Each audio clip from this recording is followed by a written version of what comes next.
안녕하십니까? 잘 지내셨어요? 오늘 말씀 제목은 마음을 다하여 하나님을 사랑하라입니다. 요절 12장 30절과 31절 읽겠습니다. 30, 31절 시작. 내 마음을 다하고 목숨을 다하고 뜻을 다하고 힘을 다하여 주 너의 하나님을 사랑하라 하신 것이요 둘째는 이것이니 내 이웃을 내 자신과 같이 사랑하라 하신 것이라. 이보다 더 큰 계명이 없느니라. 기도하겠습니다. 은혜로우신 주님, 오늘도 우리가 성부 하나님, 성자 하나님, 성령 하나님을 예배하게 해주셔서 감사합니다. 주님을 최고로 기쁘시게 하는 예배가 되게 해주십시오. 또 우리의 한 주간의 많은 죄와 허물을 우리 죄를 위해 십자가에서 죽으신 예수님의 피로 용서해 주십시오. 또 이 시간 하나님의 말씀으로 우리의 마음과 우리의 영혼을 새롭게 해주시고 은혜 주시기를 기도합니다.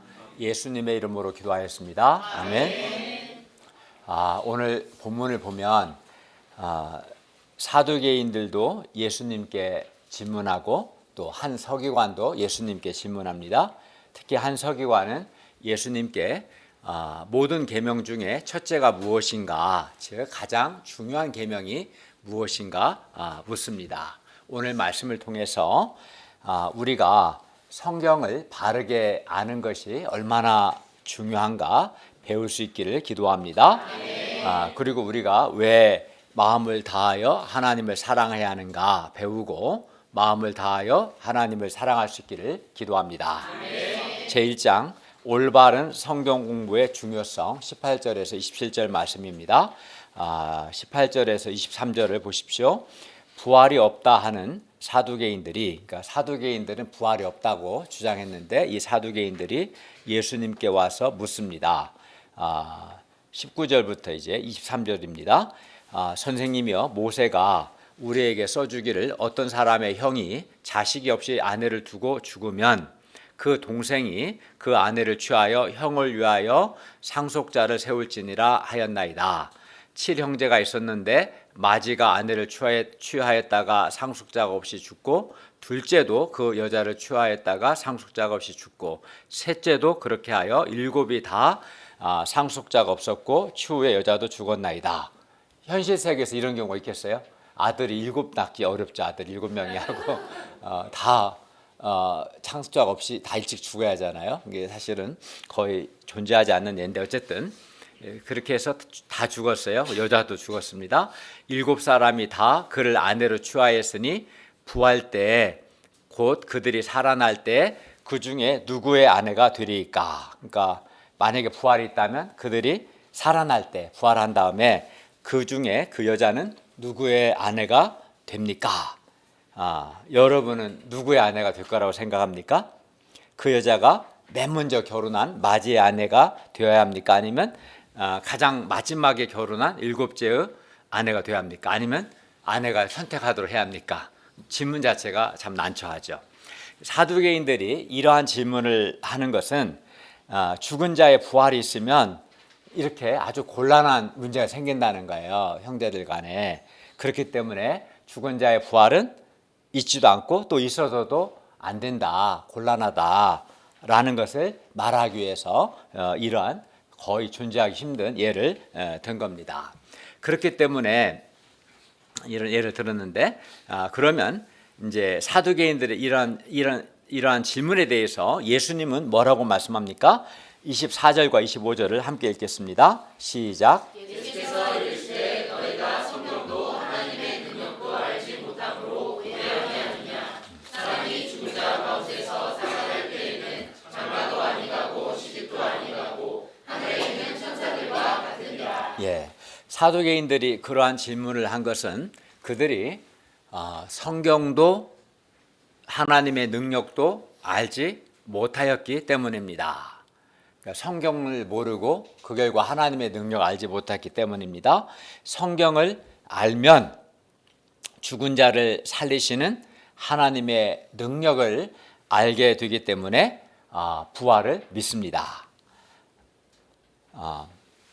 그러나 이제 성경을 사두개인들처럼 성경을 알지 못하면 어떻게 될까? 성경 알지 못하면 죽은 자를 살리시는 하나님의 능력을 알지 못하기 때문에 부활을 믿지 않게 된다는 겁니다.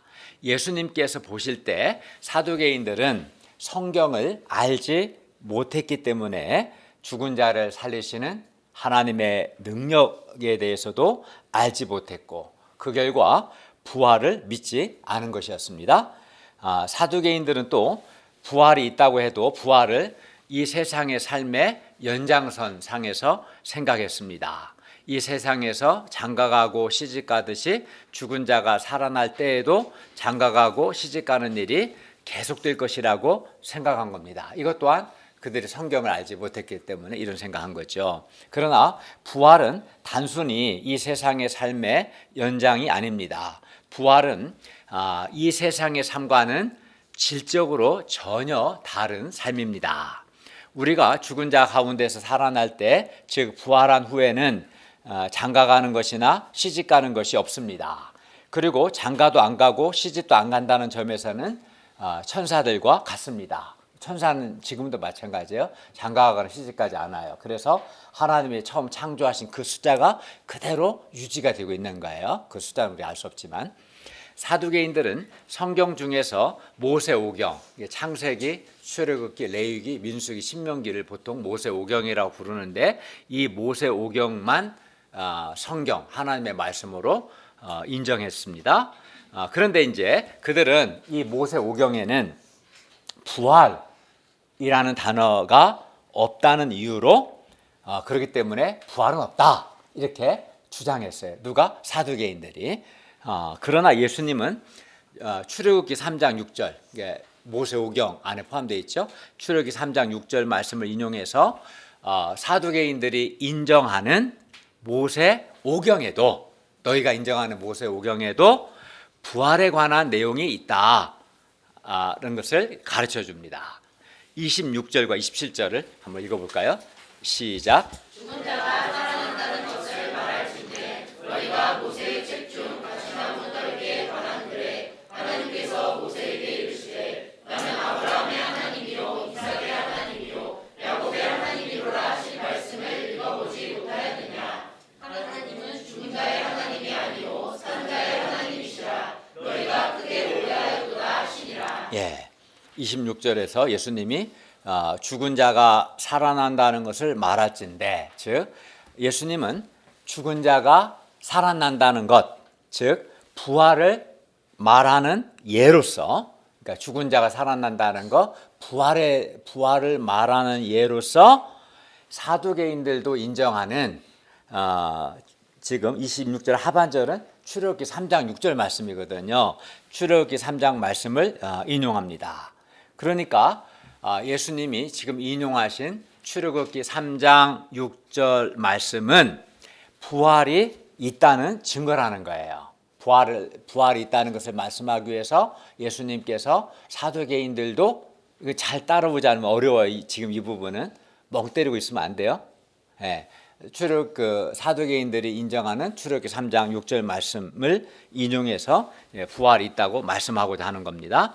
하나님은 모세의 책 중 가시나무 떨기에 관한 글, 즉 출애굽기 3장 6절에서 모세에게 이렇게 말씀하셨습니다.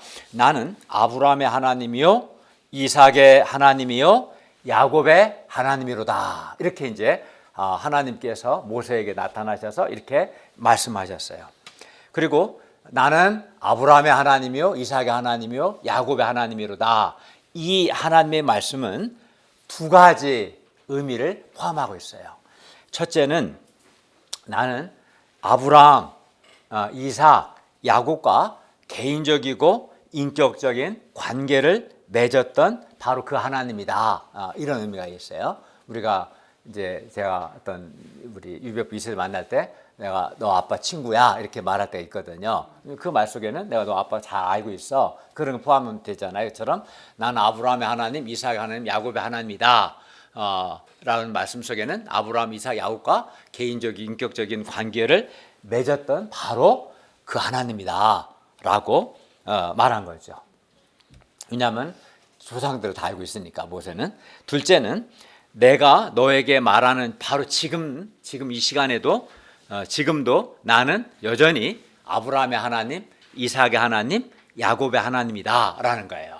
과거에만 나는 아브라함의 하나님, 이삭의 하나님, 야곱의 하나님이 아니라 지금도 나는 아브라함의 하나님, 이삭의 하나님, 야곱의 하나님이다라는 겁니다. 왜 그렇습니까? 왜냐하면 아브라함, 이삭, 야곱이 지금 살아있기 때문에 그렇습니다. 지금 아브라함, 이삭, 야곱이 살아있기 때문에 하나님은 나는 지금도 과거에도 아브라함의 하나님, 이삭의 하나님, 야곱의 하나님이었고 지금 말하는 이 시간에도 나는 지금도 아브라함의 하나님, 이삭의 하나님, 야곱의 하나님입니다. 즉 지금 아브라함, 이삭, 야곱이 살아있다 라는 겁니다. 그러니까 왜 살아있습니까? 하나님께서 아브라함, 이삭, 야곱을 다시 살리셨기 때문입니다. 그러니까 나는 아브라함의 하나님이요, 이삭의 하나님이요, 야곱의 하나님이다 라는 이 말씀 속에는 지금 아브라함, 이삭, 야곱이 살아있다는 의미가 내포되어 있는 겁니다. 하나님은 아브라함의 하나님, 이삭의 하나님, 야곱의 하나님, 곧 그들 각 사람 아브라함, 이삭, 야곱과 개인적이고 인격적인 관계를 맺은 인격적인 하나님이십니다. 예. 근데 다른 그 사람이 만든 우상들은 인격신이 아니에요.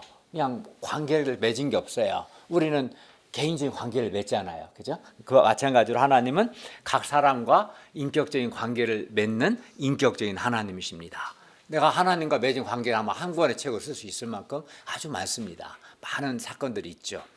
그처럼 그리고 하나님과 각 사람의 이러한 인격적인 관계는 그들의 죽음으로 끝나지 않았습니다. 왜요?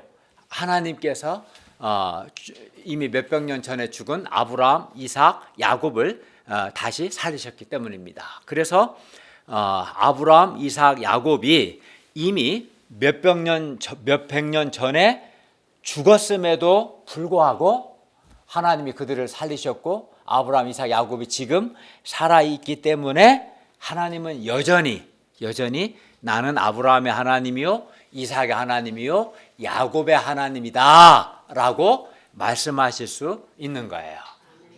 만약에 그들이 죽었고 살아나지 않았다면 나는 한때 아브라함의 하나님이었어 이렇게 말씀하셔야겠죠. 근데 하나님은 과거 몇백 년 전에도 아브라함의 하나님, 이삭의 하나님, 야곱의 하나님이셨고 그들이 죽은 후에 그들을 다시 살리셨기 때문에 그들이 지금 살아있기 때문에 지금도 여전히 하나님은 아브라함의 하나님, 이삭의 하나님, 야곱의 하나님이라고 말씀하신 것이고 예수님은 다시 27절에서 해석해 주신 거예요. 27절에서 뭐라고 하셨어요? 하나님은 죽은 자의 하나님이 아니요 산자의 하나님이시다. 즉 여기서 산자는 아브라함, 이삭, 야곱이겠죠. 아브라함, 이삭, 야곱은 살아있다라고 말씀한 거예요.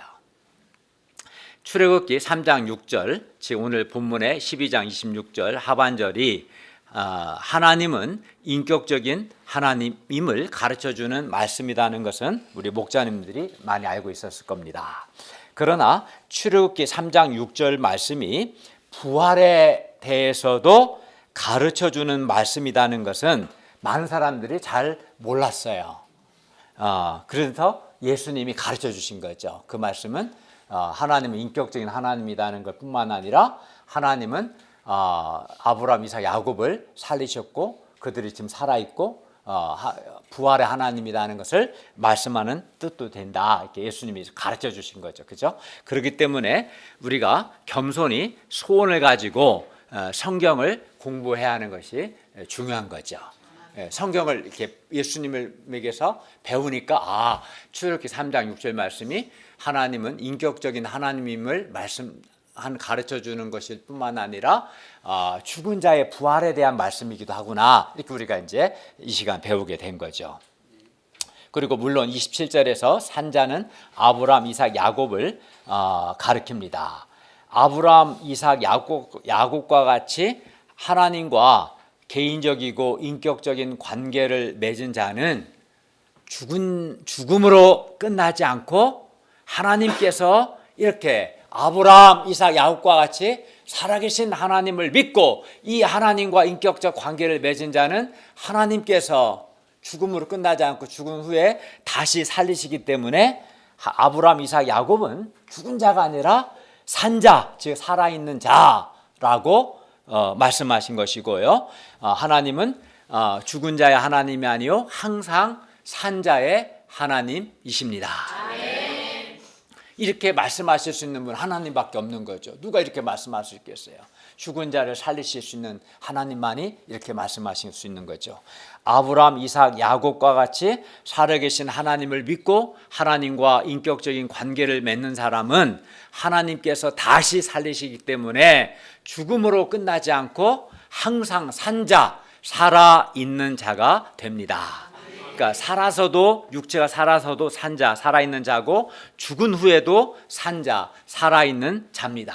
그래서 예수님은 하나님은 죽은 자의 하나님이 아니라 항상 산자, 살아있는 자의 하나님이다 라고 말씀하신 거고, 이러한 의미입니다.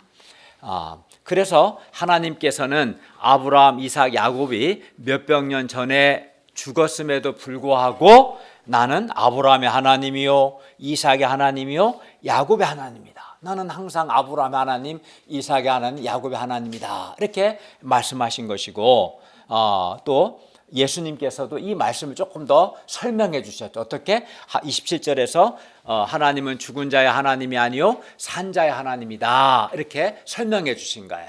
그러니까 이 말씀 속에는 아브라함, 이삭, 야곱이 같이 하나님을 믿고 하나님과 인격적인 관계를 맺은 자는 죽음으로 끝나지 않고 하나님 살리시고 살아있기 때문에 하나님은 아브라함의 하나님, 이삭의 하나님, 야곱의 하나님이다 이렇게 말씀하셨고, 예수님은 그렇기 때문에 하나님은 죽은 자의 하나님이 아니라 산자, 살아있는 자의 하나님이시다 이렇게 말씀하신 것입니다. 즉 아브라함, 이삭, 야곱과 같이 살아계신 하나님을 믿고 하나님과 인격적 관계를 맺은 사람들은 죽음으로 끝나지 않고 죽은 자를 살리시는 하나님의 능력으로 부활하게 되기 때문에 하나님은 죽은 자의 하나님이 아니라 산자, 살아있는 자의 하나님이시다는 뜻입니다. 그러므로 우리는 사두개인들도 인정하는 이 출애굽기 3장 6절 말씀, 즉 나는 아브라함의 하나님이요 이삭의 하나님이요 야곱의 하나님이로라는 이 말씀을 통해서 모세 당시 이미 몇백 년 전에 죽은 아브라함, 이삭, 야곱이 살아있다는 것, 즉 죽은 자의 부활과, 그래서 하나님은 죽은 자의 하나님이 아니요 산자, 살아있는 자의 하나님이라는 것을 알 수 있습니다. 그러므로 출애굽기 3장 6절 말씀을 통해 죽은 자의 부활을 믿을 수 있습니다. 그러니까 성경을 이렇게 배우면 그렇구나. 출애굽기 3장 6절 말씀이 하나님은 인격적인 하나님임을 가르쳐 준 뿐만 아니라 부활에 대해서도 아브라함, 이삭, 야곱이 살아있구나. 죽은 자의 부활에 관한 말씀이다라는 것을 이렇게 알 수 있습니다. 이 상에서 우리는 성경을 바르게 공부해서 성경을 바르게 아는 것이 얼마나 중요한가 배웁니다. 사두개인들이, 이들도 종교 지도자들이었는데 사두개인들이 성경 공부를 제대로 바르게 안 했고, 그 결과 성경을 모르니까 하나님의 능력도 모르고, 하나님의 능력을 모르니까 부활이 없다라고 주장한 것이죠. 그리고 부활을 또 믿지 않으니까 이 땅의 삶이 전부인 것처럼 아주 세속적인 삶을 살고 때로는 방탕한 삶을 살았던 겁니다. 그러면서도 죽음은 두렵고 허무하거든요. 그래서 죽음이 주는 두려움과 허무 가운데 산 겁니다. 맨 시작이 뭐예요? 성경을 모르니까. 여기서 시작된 거죠. 성경 공부를 제대로 안 했고 성경을 모르니까 하나님의 능력도 모르고, 하나님의 능력을 모르니까 죽은 자의 부활을 모르고, 죽은 자의 부활을 모르니까 죽은 자의 부활을 믿지 않고, 믿지 않으니까 세속적이고 방탕한 삶을 살고 죽음이 주는 두려움과 허무에서 벗어나지를 못한 것이죠. 그런데 오늘날 부활을 믿지 않는 사람들 역시 오늘 본문의 사두개인들의 삶과 비슷한 삶을 살고 있습니다. 반면 성경을 바르게 공부해서 바르게 아는 사람은 죽은 자를 살리시는 하나님의 능력을 알게 되기 때문에 부활을 확신하고, 부활을 확신하니까 부활의 삶을 소망합니다. 그리고 부활을 믿고 부활을 소망하기 때문에 이 땅에서 세속적인 삶을 살지 않고 거룩한 삶을 살고 부활의 영광을 주시는 주님의 은혜에 감사해서 우리가 고린도서 15장에서 배운 것처럼 주의 일에 더욱 힘쓰는 삶을 삽니다. 네. 부활을 믿는 사람은 그런 삶을 살죠. 네. 당연히 죽음이 주는 두려움이나 허무가 없습니다. 부활을 확신하기 때문에. 성경을 이렇게 바르게 알면 하나님의 능력을 알게 되고 하나님의 능력을 알게 되면 부활을 믿을 뿐만 아니라 나의 생각과 나의 삶이 여러 측면에서 바뀌게 됩니다. 변화됩니다. 그러므로 성경을 바르게 알고 그래서 하나님의 능력을 아는 것이 매우 중요합니다. 성경을 바르게 아는 것. 바르게 알려면 어떻게 해야 돼? 이 시간에도 졸지 말고 이 시간에도 겸손하게 소원을 가지고 말씀을 공부하고 말씀을 들어야 성경을 바르게 알겠죠. 또 바르게 알아야 하나님 능력을 알게 되고 믿게 되겠죠. 그죠? 예를 들어 성경 공부를 통해서 창조주 하나님을 알면 우리가 무엇을 위해서 어떻게 살아야 하는가 인생의 분명한 방향과 목적이 생기게 됩니다. 또 심히 기뻐하신 나를 심히 기뻐하신 창조주 하나님 안에서 절대적인 자존감을 갖게 됩니다. 성경을 통해서 창조주 하나님을 알게 되면 인생의 목적과 방향도 알게 되고 절대적인 자존감도 갖게 되죠. 저도 성경을 바르게 대학 3학년 때 이제 성경 공부 시작해서 3학년 시작 직전에 그 전에는 성경을 잘 몰랐죠. 고등학교 때 1년 동안 다녔는데 가르쳐준 선생님 잘 몰라서 잘 못 배웠어요. 어쨌든 근데 제가 성경을 바르게 알면서 저의 생각과 삶이 많이 바뀌게 되었어요. 과거 저는 불가능하거나 어렵게 보이는 상황 앞에서 부정적이고 한계적인 생각을 많이 했었어요. 상황이 어렵다, 불가능하면 힘들겠다, 어렵다, 안 된다 이런 생각을 부정적이고 한계적인 생각을 많이 했었습니다. 그러면서 이런 제가 매우 이성적이고 합리적인 사람이라고 생각했어요. 안 되니까 안 된다고 말하는 거지. 그게 이성적인 거지. 이렇게 생각했던 거죠. 그러나 제가 로마서 4장 17절 하반절 그가 믿은 바 하나님은 죽은 자를 살리시며 없는 것을 있는 것으로 부르시는 이시니라. 이 말씀을 통해서 죽은 자를 살리시고 없는 것을 있는 것으로 부르시는 전능하신 하나님의 능력을 알게 되었습니다. 성경 공부를 통해서 특히 로마서 4장 17절 말씀을 통해서 전능하신 하나님의 능력을 알게 되었습니다. 그래서 저는 그때부터 전능하신 하나님을 믿고 하나님을 의지해서 기도하고 또 하나님을 의지해서 도전했습니다. 믿고 기도하고 도전했습니다. 그 결과 저는 저의 삶 속에서 살아계시고 전능하신 하나님의 능력을 아주 많이 체험했고 믿음으로 새로운 역사를 창조할 수 있었습니다. 성경을 공부하고 하나님 능력을 알게 되니까 삶이 바뀐 거죠. 저는 초등학교부터 대학 졸업할 때까지 또 대학원에서도 단 한 번도 뭐 한 적이 없어요. 뭘까요? 1등을 해본 적이 없었습니다. 2등, 3등은 해봤는데 초등학교부터 옆에 잘난 놈들이 하도 늘 있어갖고 왜 이렇게 있는지 없었으면 좋겠는데 어쨌든 저는 단 한 번도 1등이라는 것을 해본 적이 없었어요. 게다가 제가 기대한 만큼 IQ가 그렇게 높지는 않았습니다. 물론 세 자리 숫자지만 기대한 만큼은 되지 않았습니다. 특히 저는 예능과 체육을 잘 못했어요. 노래 그래서 우리 목사님도 알죠. 나는 반 박자가 더 늦거나 음정이 안 맞거나 또는 운동도 못해요. 잘 우리 스텝 목사님들은 테니스 하시는 분들이 많은데 테니스도 잘 못하고 탁구도 잘 못하고 저는 아주 예체능도 잘 못했어요. 그래서 이런 것 때문에 저의 마음 깊은 곳에 열등감이 있었어요. 근데 어떻게 탁월하게 1등을 한 적도 없고 예측을 잘 못하고 열등감이라는 것은 상대적인 거예요. 사람들도 왜 열등감 있는가? 저는 비교적 좋은 대학에 좋은 과에 졸업했어요.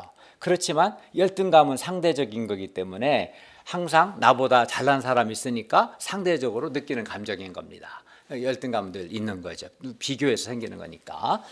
그러나 이렇게 열등감이 있었지만 제가 요한복음 6장 9절 말씀, 여기 한 아이가 있어 보리떡 5개와 물고기 2마리를 가지고 있나이다. 그러나 그것이 이 많은 사람에게 얼마나 되겠사옵니까?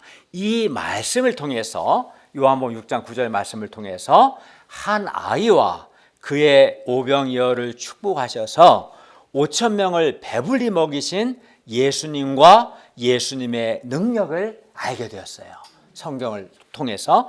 그래서 저는 그때부터 비록 제가 1등을 못하고 또 IQ가 안 좋고 능력이 많이 부족해도 또 예체능을 못해도 예수님의 축복하심으로 큰 일, 위대한 일을 할 수 있다는 확신을 갖게 되었습니다. 그래서 저는 그때부터 간절히 예수님께서 저를 축복해 주시기를 구했습니다. 주님의 축복을 구했습니다. 그 결과 저는 주님의 축복하심으로 말미암아 많은 큰 일들, 위대한 일들을 해낼 수 있었습니다. 제가 성경 공부를 통해서 죽은 자를 살리시고 없는 것을 있는 곳으로 부르시는 전능하신 하나님과 한 아이와 그의 오병이어를 축복하신 예수님을 알고 하나님을 의지했을 때 하나님의 도우심으로 저는 많은 말씀들을 깊이 있게 연구하여 가르치고 설교하고, 요즘도 스텝 목자님들, 선교사님들이 항상 저에게 메시지를 부탁합니다. 그래서 많은 분들을 말씀을 가르칠 수 있었고요. 또 사람들을 제자로 키울 수 있었고 많은 믿음의 가정들을 세울 수 있었습니다. 주님의 축복하심으로, 하나님의 도우심으로, 나는 부족하지만 하나님의 도우심으로 가능했습니다. 지금도 많은 선교사님들을 매주 강의로 섬기고 있습니다. 이렇게 제가 성경을 바르게 알면서 하나님의 능력을 알게 되었고 그 결과 저의 생각과 저의 삶이 많이 바뀌었습니다. 그러니까 성경을 바르게 아는 것이 매우 중요한 거죠. 저는 또 염려가 아주 많은 사람이었습니다. 정말 많습니다. 기본적으로 저는 염려가 많습니다. 우리 선에 워싱턴 보내고 나서도 계속 염려합니다. 환승을 잘 했는지, 학원 문제 잘 해결될지, 밥은 잘 먹고 있는지. 아침에 물어봐서 카톡 밥 잘 먹었냐 그랬더니 점심 때 어떤 선교사님 가정이 해산물 사주셨다고, 지금은 삼겹살 먹고 있다고 걱정하지 않게 됐어요. 저는 기본적으로 염려가 아주 많은 사람이었어요.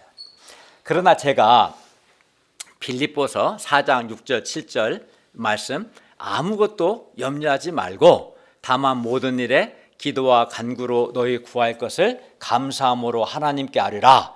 그리하면 모든 지각에 뛰어난 하나님의 평강이 그리스도 예수 안에서 너희 마음과 생각을 지키시리라. 이 말씀을 알면서부터 저는 염려하지 않고 염려가 될 때마다 기도하기 시작했어요. 그러자 하나님의 평강이 저의 마음과 생각을 지켜줄 뿐만 아니라 염려가 많은 만큼 기도를 얼마나 많이 했겠어요. 그래서 저는 많은 기도의 응답을 받을 수 있었습니다. 여러분, 성경과 하나님의 능력을 바르게 알면 우리의 생각과 삶이 바뀌고 우리의 인생이 바뀝니다. 그러니까 성경을 바르게 아는 게 매우 중요한 거예요. 그러니까 어떻게 성경을 바르게 알겠어요? 그러니까 겸손하게 소원을 가지고 성경을 배워야 합니다.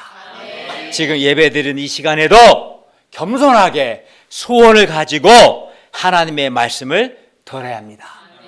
그래야 하나님의 말씀을 잘 알고 하나님의 능력을 알게 되지 않겠습니까? 그리고 하나님의 말씀을 받아 들어야 합니다. 네. 그러나 안타깝게도 어떤 사람은 몇 년 동안이나 성경을 공부하고 또 주일 말씀을 들었는데도 불구하고 마음이 교만하고 불신과 불순종을 고집하기 때문에 3대 최악이 뭐냐면 그중에 첫 번째 악은 교만입니다. 두 번째 불신, 불순종입니다. 그렇지 않으니 피해야 할 최고의 악은 교만, 불신, 불순종인데 마음이 아무리 말씀 공부를 많이 하고 주일 말씀을 들었어도 마음이 교만하고 불신과 불순종을 계속 고집하니까 말씀의 능력과 하나님의 도우심을 체험하지 못합니다. 그리하여 영생의 기쁨이 없이 내면이 어둡고 무능한 삶을 사는 것을 봅니다. 이런 분은 말씀 공부는 많이 했지만 주일 예배도 오래 들었지만 바른 자세로 말씀을 듣지 않은 거죠. 그렇기 때문에 이런 분들은 지금 당장 교만과 불신과 불순종을 회개하고 겸손히 소원을 가지고 하나님의 말씀을 들어야 합니다. 그리고 믿고 순종해야 합니다. 우리가 성경을 올바르게 알고 그래서 성경을 통해서 살아계신 하나님의 능력을 알고 그래서 말씀을 믿고 순종함으로써 우리의 실제 삶 속에서 하나님의 능력을 체험하는 것이 매우 중요합니다. 예를 들어 우리가 지난번에 배웠던 마가복음 9장 23절 말씀 할 수 있거든이 무슨 말이냐? 믿는 자에게는 모든 것이 가능하다. 또는 우리가 지난번에 배웠던 마가복음 11장 22, 23절 말씀 하나님을 믿으라 내가 진실로 너에게 이르노니 누구든지 이 산더러 들려 바다에 던지라 하며 그 말하는 것이 이루어질 줄 믿고 마음에 의심하지 아니하면 그대로 되리라. 이런 말씀을 우리가 바르게 안다면 우리가 하나님을 믿고 마음에 의심하지 않으므로 우리는 하나님의 말씀의 능력을 체험할 수 있습니다. 그리고 기도의 응답을 받을 수 있습니다. 그러므로 우리가 겸손한 마음으로 소원을 가지고 성경을 배우고 하나님과 하나님의 말씀을 믿음으로 우리의 삶 속에서 살아계신 하나님의 능력, 하나님의 도우심을 체험하고 우리의 생각과 우리의 삶과 우리 인생이 바뀌고 풍성하게 되기를 기도합니다. 제2장 모든 계명 중에 첫째 되는 계명 28절에서 30절 말씀입니다. 28절을 보십시오. 서기관 중 한 사람이 그들이 변론하는 것을 듣고 예수님께서 잘 대답하시는 줄을 알고 나와 예수님께 묻습니다. 이 친구는 말씀 공부하는 자세가 바른 거죠. 사두개인들과 다 다르게 잘 들었어요. 그래서 질문합니다. 28절 하반절을 보십시오. 모든 계명 중에 첫째가 무엇입니까? 여기서 첫째는 가장 중요한이라는 의미입니다. 그 서기관은 모든 계명 중에서 가장 중요한 계명이 무엇인가 알고 싶었습니다. 서기관의 질문에 대해서 예수님은 아주 정확하고 분명하게 말씀합니다. 29절에서 31절을 다 같이 읽겠습니다. 시작. 예수께서 대답하시되 첫째는 이것이니 이스라엘아 들으라 주 곧 너희 하나님은 유일한 주시라 내 마음을 다하고 목숨을 다하고 뜻을 다하고 힘을 다하여 주 너의 하나님을 사랑하라 하신 것이요 둘째는 이것이니 내 이웃을 내 자신과 같이 사랑하라 하신 것이라 이보다 더 큰 계명이 없느니라. 예수님은 신명기 6장 4, 5절 말씀과 레위기 19장 18절 말씀을 인용하셔서 하나님을 사랑하고 이웃을 하라는 계명이 가장 중요하다고 말씀합니다. 하나님을 사랑하고 이웃을 사랑하는 것은 모든 계명의 핵심이고 이보다 더 큰 계명은 없습니다. 첫째, 예수님은 하나님을 사랑하되 마음을 다하고 목숨을 다하고 뜻을 다하고 힘을 다하여 사랑하라고 말씀하셨습니다. 여기서 마음과 목숨과 뜻과 힘을 다하라는 것은 나의 전부, 나의 모든 것을 다하여서 하나님을 사랑하라는 것입니다. 하나님께서 우리에게 첫째로 원하시는 것은 우리의 마음입니다. 그래서 맨 먼저 마음을 다하고 라고 하셨죠. 하나님은 우리의 마음을 원하십니다. 그리고 우리의 마음을 원하시되 50%나 90%가 아닌 100% 마음을 다하여 100%의 마음을 원하십니다. 하나님은 우리가 마음을 다하여 하나님을 사랑하기를 원하십니다. 마음을 다하여서. 그리고 이렇게 마음을 다하여 하나님을 사랑할 때 우리에게 어떤 복이 있습니까? 우리는 살아계신 하나님과 깊은 사랑의 관계를 맺게 돼요. 마음을 다하여 하나님 사랑할 때 하나님과 깊은 사랑의 관계가 맺히게 되고 그리하여 마음에 말할 수 없는 영생의 기쁨과 행복이 있게 됩니다. 순종해서 해보세요. 마음을 다해 하나님을 사랑할 때 하나님과 깊은 사랑의 관계가 맺어지고 말할 수 없는 영생의 기쁨과 행복을 누리게 될 겁니다. 다음으로 목숨을 다하여 하나님을 사랑하라고 하십니다. 이는 하나님을 너무나 사랑하여 사람에게 가장 소중한 목숨까지도 아끼지 않는, 즉 사람이 할 수 있는 최고의 사랑을 하라는 것입니다. 남편이든 아내든 부모든 자녀든 여러분에게 아마 가장 소중한 대상이 있을 겁니다. 그리고 그 세상을 사랑할 때 여러분은 마음을 다하고 어떤 경우에는 여러분의 목숨도 아끼지 않으려고 할 것입니다. 또 가끔 가족 간에 간이식인 하는 경우도 있죠. 이렇게. 그런데 하나님을 그렇게 마음을 다하고 목숨을 다하여 사랑하라는 것입니다. 다음으로 뜻을 다한다는 것은 나의 지성과 의지를 다하여 하나님을 사랑하는 것입니다. 이는 하나님을 사랑하는 일에 우리가 가진 재능과 은사와 창의력을 최대한 힘껏 발휘하고 쏟아 부으라는 것입니다. 끝으로 힘을 다한다는 것은 내가 가진 모든 힘을 다하여 하나님을 사랑하는 것입니다. 그런데 여기서 힘은 히브리인들에게 재물, 경제력을 의미했습니다. 그래서 힘을 다하여 하나님을 사랑하는 것은 나의 재물을 다하여 하나님을 사랑하라는 의미입니다. 결국 우리의 모든 것을 다하여 최고로 하나님을 사랑하라는 것입니다. 예수님은 이렇게 마음을 다하고 목숨을 다하고 뜻을 다하고 힘을 다하여 주 너의 하나님을 사랑하는 것, 이것이 첫째, 즉 가장 중요한 계명이라고 말씀하셨습니다. 그러면 이 말씀에 어떤 사람 부담스럽겠죠.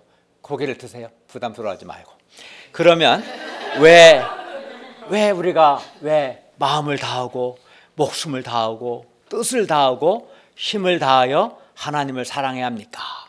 여기에는 두 가지 이유가 있어요. 왜 그렇게 하는가? 첫째는 우리 하나님은 이게 29절 하반절에 보면 우리 하나님은 유일한 주가 되시기 때문이고, 또 30절을 보시면 하나님은 너의 하나님, 즉 나의 하나님이시기 때문입니다. 첫째로 하나님은 유일한 주가 되시기 때문입니다. 29절을 보십시오. 이스라엘아 들으라, 주 곧 우리 하나님은 유일한 주시라. 우리 하나님만이 유일한 주라는 것은 유일한 하나님이시라는 뜻입니다. 우리 하나님 외에, 성경의 하나님 외에 다른 신은 없습니다. 다 우상들에 불과합니다. 우리가 믿는 하나님만이 유일한 하나님이시고, 우리가 믿는 하나님만이 유일한 참신이십니다. 또 우리가 믿는 이 하나님만이 유일한 창조주이시고, 그렇기 때문에 우리는 우리의 유일한 하나님, 유일한 창조주, 유일한 구원자, 유일한 목자가 되시는 하나님을 사랑해야 하고, 하나님을 사랑하되 마음을 다하고 목숨을 다하고 뜻을 다하고 힘을 다해 하나님을 사랑해야 합니다. 아멘. 하나님은 유일한 주님이시기 때문에, 유일한 하나님, 유일한 창조주, 유일한 구원자이시기 때문에 그렇다는 거예요. 둘째는 왜 우리가 마음과 목숨과 뜻과 힘을 다해 하나님을 사랑해야 합니까? 둘째로 하나님은 나의 하나님이시기 때문입니다. 30절 하반절에서 주 너의 하나님을 사랑하라 하셨습니다. 그러면 이제 나의 하나님인 거죠. 내 편에서 보면은 하나님은 나의 하나님이십니다. 즉 나와 무관한 분이 아닙니다. 무관한 분이 아닙니다. 나의 하나님, 주 너의 하나님을 사랑하라. 하나님은 나의 하나님이시기 때문입니다. 하나님은 나를 창조하셨고 나를 구원하신 나의 하나님이시기 때문입니다. 예. 그렇기 때문에 우리가 나의 하나님을 사랑해야 하는 것이죠. 하나님께서 나의 죄를 위해서 독생자 예수님을 십자가에 내어주시기까지 나를 사랑하셨어요. 나와 무관한 분이 아닙니다. 독생자 예수님을 내어주시기까지 나를 사랑하신 나의 하나님이십니다. 또 하나님은 나를 불쌍히 여기셨고 나를 선하게 인도하셨고, 하나님은 항상 나에게 신실하신 분이셨습니다. 하나님은 또 내 기도를 응답해 주시고 내 마음의 소원을 이루어 주셨고 늘 나를 보호해 주셨고 늘 나를 도와주셨고 나의 기도에 응답해 주신 나의 하나님이십니다. 그렇기 때문에 이런 나의 하나님을 마음과 목숨과 뜻과 힘을 다해 사랑하는 것은 너무나 당연한 것이죠. 나와 무관한 분이 아닌 거예요. 나의 하나님이기 때문에 그런 거예요. 그리고 우리가 정말 하나님을 사랑한다면 하나님을 사랑하는 것이 우리의 삶 속에서 구체적으로 나타나야 합니다. 예를 들어 마음과 목숨과 뜻과 힘을 다해 하나님을 사랑하는 사람은 하나님을 경외하려고 할 것이고, 또 하나님을 기쁘시게 하려고 했을 것이고, 또 하나님의 말씀에 순종하고자 할 것이고, 하나님께서 맡기신 사명도 하나님을 사랑하기 때문에 기쁨으로 감당하려고 할 것입니다. 뿐만 아니라 하나님의 복음 역사를 위하여 자신의 시간이나 재능이나 돈을 아끼지 않고 기쁨으로 드리려고 할 겁니다. 마음을 다해 정말 하나님을 사랑한다면 그 사랑이 표현되지 않겠습니까? 우리가 우리의 유일한 주가 되시고, 나를 불쌍히 여기시고, 나를 구원해 주시고, 나를 도와주시고, 나를 선하게 인도해 주신 나의 하나님을 마음과 목숨과 뜻과 힘을 다해 사랑할 수 있기를 기도합니다.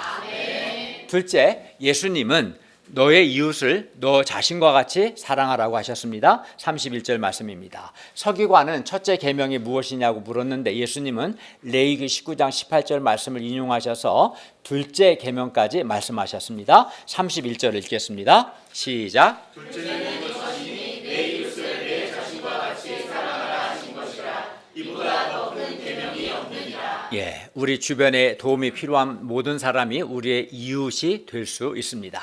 그리고 우리는 이웃을 내 자신과 같이 사랑해야 합니다. 사람은 내 자신과 같이 사랑하라고 하셨는데, 사람은 본성적으로 자신을 아낍니다. 대부분 자신에 대해서는 몹시 관대합니다. 나의 감기가 상대방의 폐렴보다 더 중요합니다. 또 그렇죠. 남의 실수는 스캔들로 여기지만 내 잘못은 로맨스로 넘어갑니다. 그러나 이웃을 내 자신과 같이 사랑하라는 것은 이웃에 대해서도 나와 똑같은 잣대와 기준으로 대하라는 것입니다. 그리고 예수님께서 인용하신 레위기 19장 9절부터 18절을 보면 이웃 사랑이 뭔가 아주 구체적인 모습으로 설명되어 있음을 알 수 있습니다. 예를 들어서 레위기 19장 10절을 보면 가난한 사람과 거류민을 위하여 포도원 열매를 다 따지 말고 포도원에 떨어진 열매도 다 줍지 말고 일부를 남겨놓는 것, 이것이 이웃을 사랑하는 거예요. 이웃을 위해서 좀 추수하지 말고 일부를 남겨놓고 땅에 떨어진 것은 좀 놔두라고. 우리는 다 줬잖아요. 그러지 말라고. 가난한 사람들 와서 먹을 수 있도록. 그러면 우리에게는 이웃사랑이 어떤 모습으로 나타날 수 있을까요? 우리가 이웃을 사랑하려면 가장 먼저는 이웃에게 관심을 가져야 합니다. 이웃에게 무엇이 필요한가를 알아야 우리가 이웃에게 도움을 줄 수 있지 않겠습니까? 우리는 이웃을 위해서 기도해 줄 수도 있고 하나님의 말씀으로 도와줄 수도 있고 그의 이야기를 들어주고 위로하고 격려해 줄 수도 있고 또 이웃을 위해서 실제적인 섬김과 사랑의 수고를 할 수도 있고 또는 물질로 도움을 줄 수도 있고 이 외에도 여러 모양으로 이웃 사랑을 실천할 수 있을 겁니다.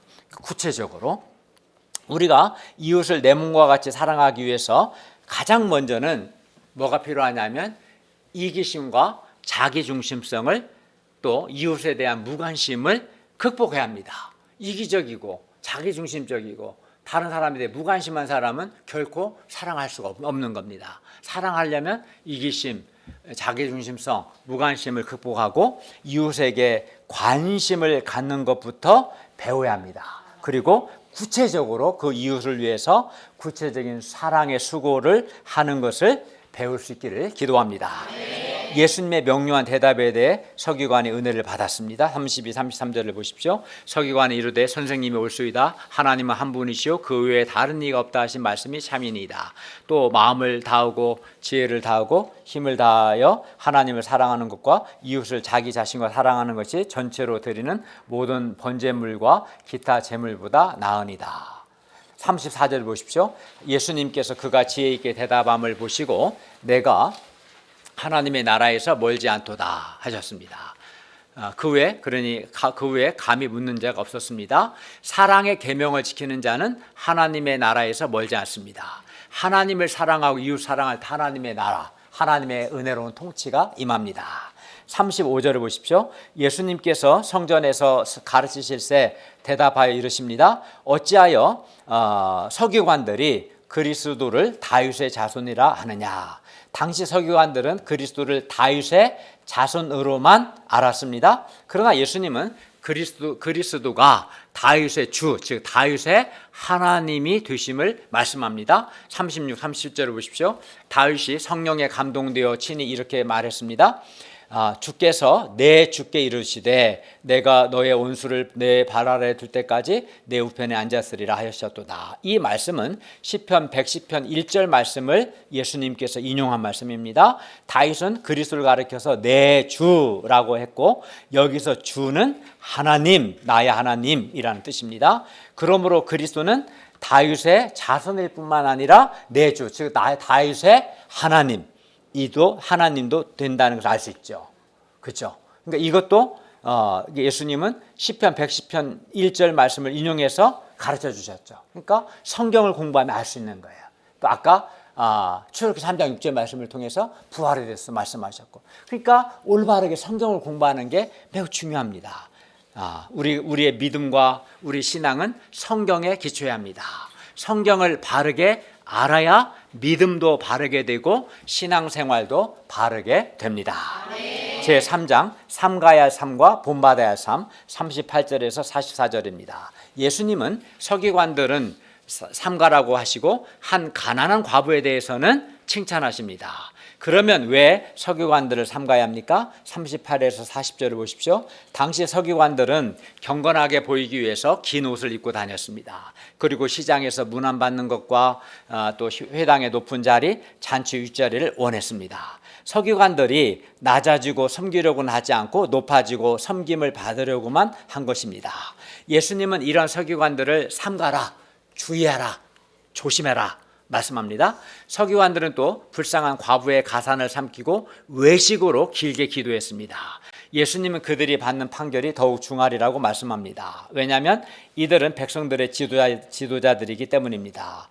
우리는 서기관들처럼 자기를 과시하려고 하고 사람들로부터 섬김받고 높임 받으려고 하고 특히 하나님과 사람 앞에서 진실하지 않고 외식하는 그런 자들을 삼가야 합니다. 주의합니다. 우리 자신이 그런 자들이 되지 않고 또 그런 자들의 영향을 받지 않도록 주의해야 합니다. 반면 41절에서 44절에서는 우리가 본받아야 할 한 가난한 과부가 나오는데 그는 가난하였으나 하나님을 사랑하고 하나님께 헌신하는 사람이었습니다. 41, 42절을 보십시오. 예수님께서 헌금함을 대하여 앉으사 무리가 어떻게 헌금함에 돈 넣는가 보셨습니다. 이는 헌금하는 것을 보면 그 사람의 신앙의 한 부분을 알 수 있기 때문입니다. 예수님은 지금도 우리가 어떻게 헌금하는가를 보십니다. 예수님께서 보실 때 여러 부자는 많이 넣는데 한 가난한 과부는 2렙돈 곧 한 고더란트를 넣었습니다. 과부가 넣은 돈은 헬라 화폐 단위로는 2렙돈, 로마 단위로는 한 고더란트였습니다. 이 돈은 64분의 1 데나리온으로 하루 품삯의 64분의 1, 만약에 하루 품삯을 5만 원으로 계산하면 64분의 1은 800원입니다. 그러니까 이 2렙돈 한 고더란트는 500원 동전 2개도 안 되는 아주 적은 액수인 거죠. 그러나 예수님은 이 헌금을 아주 귀하게 여기셨습니다. 43절을 보십시오. 예수께서 제자들을 불러다가 이르시되 내가 진실로 너희에게 이르노니 이 가난한 과부는 헌금함에 넣는 모든 사람보다 많이 넣었도다. 객관적으로 가장 적게 넣는데 가장 많이 넣었다고 말씀하신 거예요. 돈의 액수로 볼 때 그 과부는 가장 적게 헌금한 사람입니다. 그러나 예수님은 이 가난한 과부가 헌금함에 넣는 모든 사람보다 가장 많이 넣었다라고 말씀합니다. 그 이유가 뭡니까? 44절 읽겠습니다. 시작. 그들은 다 부족한 중에서 넣었거니와 이 과부는 그 가난한 중에서 자기의 모든 소유 곧 생활비 전부를 넣었느니라 하시니라. 예수님께서 그 가난한 과부가 모든 사람보다 더 많이 넣었다고 칭찬하신 것은 그 가난한 과부가 가난한 중에서 자기의 모든 수유 곧 생활비 전부를 넣었기 때문입니다. 부자들은 많이 헌금했습니다. 그러나 부자들은 풍족한 중에서 많이 헌금한 것이기 때문에 그렇게 어렵지는 않았을 겁니다. 물론 본문의 부자들은 풍족한 중에서도 헌금은 적게 하는 그런 사람보다야 훌륭하겠죠. 그러나 가난한 중에서 헌금하는 것, 그것도 자기의 모든 소유를 헌금하는 것은 정말 어려운 일입니다. 그런데 본문의 가난한 과부는 정말 가난한 과부였고, 그래서 가난한 중에서 헌금하는 것이었기 때문에 헌금하는 것 자체가 매우 어려웠을 겁니다. 그런데도 본문의 이 가난한 과부는 가난한 중에서도 하나님께 자신의 생활비 전부를 드렸습니다. 이는 이렇게 표현할 수 있을 겁니다. 한마디로 하나님께 헌신했다, 이렇게 볼 수 있을 겁니다. 그 가난한 과부가 하나님께 드린 그 두 렙돈에는, 액수는 적지만 그 두 렙돈에는 하나님께 대한 그의 감사와 사랑과 헌신이 담겨 있었습니다. 그래야 예수님은 부자의 많은 헌금보다도 가난한 과부의 두 렙돈을 더 인정하시고 귀하게 여기신 겁니다. 헌금의 가치는 헌금의 액수보다 헌금하는 사람의 하나님께 대한 감사와 사랑과 헌신에 의해서 결정됩니다. 사람들은 액수만 봤지만 여자는 예수님은 그 여자의 헌금에 담긴 주님께 대한 감사와 사랑, 헌신을 보신 거죠. 그러면 그 가난한 과부는 어떻게 가난한 중에서도 하나님께 자기의 전부를 드릴 수 있었을까요? 그 가난한 과부는 어려움 가운데서도 어떻게 하나님께 이런 아름다운 헌신을 할 수 있었을까요? 이는 그 가난한 과부에게 하나님께 대한 사랑과 하나님께서 자신의 삶을 돌보실 것이라는 살아계신 하나님께 대한 믿음이 있었기 때문입니다. 이 점에서 오늘 본문의 가난한 과부는 아브라함, 이삭, 야곱과 같이 살아계신 하나님을 믿는 산자, 살아있는 자이고, 또 예수님께서 마음과 목숨과 뜻과 힘을 다해 하나님 사랑하라 했는데, 이 가난한 과부는 정말 마음과 목숨과 뜻과 힘을 다해서 하나님을 사랑한 사람이라고 할 수 있을 겁니다. 이 과부는 아브라함, 이삭, 야곱의 믿음과 예수님이 말씀하신 마음과 목숨과 뜻과 힘을 다해 하나님을 사랑한 사람의 예인 거예요. 사실은 이 과부는. 예수님은 제자들이 이 한 가난한 과부의 하나님께 대한 믿음, 살아있는 믿음과 하나님이 나를 돌보실 것이라는 살아있는 믿음과 하나님께 대한 사랑과 헌신을 본받기를 원하셨습니다. 결론입니다. 우리가 겸손한 마음으로 소원을 가지고 성경을 바르게 배우고 하나님과 하나님의 말씀을 믿고 순종함으로 우리 실제 삶 속에서 살아계신 하나님을 체험하고 우리의 생각이 바뀌고 삶이 변화되기를 기도합니다. 그리고 우리의 유일한 주가 되시는 나의 하나님을, 나를 사랑하시고 나를 돌보신 나의 하나님을 마음을 다하고 목숨을 다하고 뜻을 다하고 힘을 다하여 사랑하고 이웃을 내 몸과 같이 사랑할 수 있기를 기도합니다. 그리고 한 가난한 과부의 하나님을 향한 이 아름다운 헌신을 배울 수 있기를 기도합니다. 기도하겠습니다. 은혜로우신 주님, 오늘 말씀을 통해서 하나님의 말씀을 바르게 아는 것이 얼마나 중요한가. 하나님의 말씀을 바르게 알면 하나님과 하나님의 능력도 알게 되고 우리의 생각과 삶이 바뀌게 됨을 가르쳐 주셔서 감사합니다. 우리가 겸손하게 소원을 가지고 말씀을 공부하고 주일 말씀을 듣는 가운데 하나님의 말씀을 바르게 알고 하나님과 하나님의 능력을 알고 그리하여 우리의 삶이 변화되게 해 주십시오. 또 마음과 뜻과 힘을 다해서 하나님을 사랑하고 이 가난한 과부같이 하나님을 사랑하고 하나님께 대한 믿음으로 하나님께 헌신하는 아름다운 삶을 살 수 있도록 도와주시옵소서. 예수님의 이름으로 기도하였습니다. 아멘.